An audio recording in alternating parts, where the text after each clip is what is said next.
ದಿನೇ ದಿನೇ ಜಾಸ್ತಿ ಆಗ್ತಾ ಇದೆ. ಕಾಂಗ್ರೆಸ್ ನಾಯಕರಿಂದ ದೆಹಲಿ ಪರೇಡ್ ಜೋರಾಗ್ತಾ ಇದೆ. ಒಬ್ಬರಾದ ಮೇಲೊಬ್ಬ ನಾಯಕರು ದೆಹಲಿಯತ್ತ ತಮ್ಮ ಪ್ರಯಾಣವನ್ನು ಬೆಳೆಸ್ತಾ ಇದ್ದಾರೆ.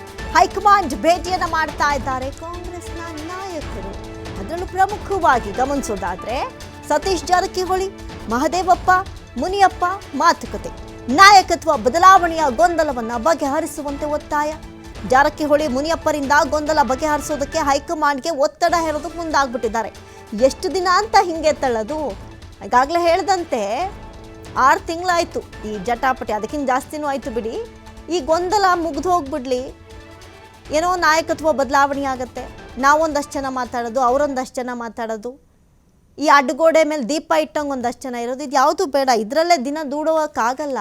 ಇದರಿಂದ ಒಂದು ರೀತಿ ಪಕ್ಷಕ್ಕೂ ಡ್ಯಾಮೇಜು. ಇದನ್ನೇ ಅವಾಗ್ಲಿಂದಲೂ ಹೇಳ್ಕೊಂಬರ್ತಾ ಇದ್ದಾರೆ. ಹಾಗಾಗಿ ಏನಾದರೂ ಒಂದು ಕ್ಲಾರಿಟಿ ಕೊಟ್ಬಿಡಿ, ಇಲ್ಲ ನಾಯಕತ್ವ ಬದಲಾವಣೆ ಆಗುತ್ತೆ ಅಂತಲಾದ್ರೂ ಕೊಡಿ, ಇಲ್ಲ ಆಗಲ್ಲ ಅಂತಲಾದ್ರೂ ಕೊಡಿ. ಈ ಗೊಂದಲ ಹೀಗೆ ಮುಂದುವರಿಯೋದು ಬೇಡ ಅನ್ನೋದು ಇವರಿಷ್ಟು ಜನರ ಅಭಿಪ್ರಾಯ.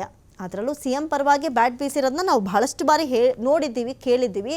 ಇದರ ಮಧ್ಯದಲ್ಲಿ ಅಹಿಂದ ಕಾರ್ಡ್ ಪ್ಲೇ ಮಾಡೋದಕ್ಕೂ ಮುಂದಾಗಿರುವಂಥದ್ದು ನೋಡಿದ್ದೀವಿ. ಇದೀಗ ಸಿ ಎಂ ಸಿದ್ದರಾಮಯ್ಯನವರ ಪರವಾಗಿ ಬ್ಯಾಟಿಂಗ್ ನಡೆಸಿದ್ದಾರೆ ಮಹದೇವಪ್ಪ.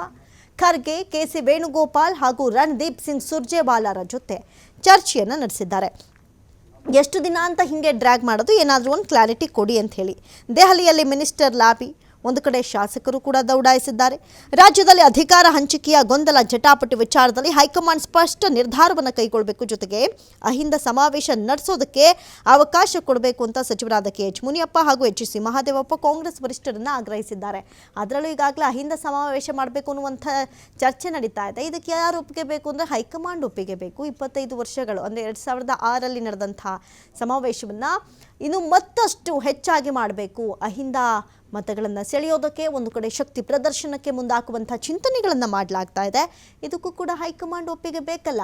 ಹಾಗಾಗಿ ಎರಡೂ ವಿಚಾರಗಳನ್ನು ಕುರಿತು ಚರ್ಚೆ ನಡೆಸೋದಕ್ಕೆ ಒಂದಷ್ಟು ಜನ ದೆಹಲಿಯತ್ತ ಹಾರಿದ್ದಾರೆ. ಈಗಾಗಲೇ ಸಚಿವರು ದೌಡಾಯಿಸಿದ್ದಾರೆ, ಶಾಸಕರು ದೌಡಾಯಿಸಿದ್ದಾರೆ.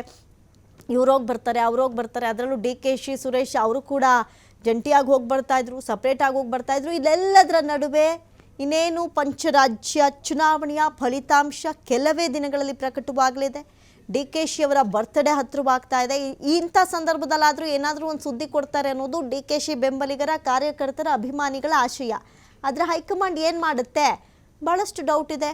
ಒಂದಷ್ಟು ಜನ ಪರ, ವಿರೋಧ, ಜೊತೆಗೆ ಇವ್ರ ಬಣ ಅವ್ರ ಬಣ, ಇದೆಲ್ಲದರ ಮಧ್ಯೆ ಹೈಕಮಾಂಡ್ ಇನ್ನೇನು ಕೇವಲ 2 ವರ್ಷ ಇದೆ, ಹತ್ತತ್ರ 3 ವರ್ಷ ಆಗೋಯ್ತು. ಈ ಮಾತುಕತೆಗಳು, ಈ ವ್ಯವಹಾರಗಳು, ಈ ಒಪ್ಪಂದಗಳು, ಅದ್ರ ಜೊತೆಗೆ ಈ ಬಣ ಬಡಿದಾಟ, ಇದೆಲ್ಲದರ ನಡುವೆ ಹೈಕಮಾಂಡ್ ಏನು ಹೇಳುತ್ತೆ?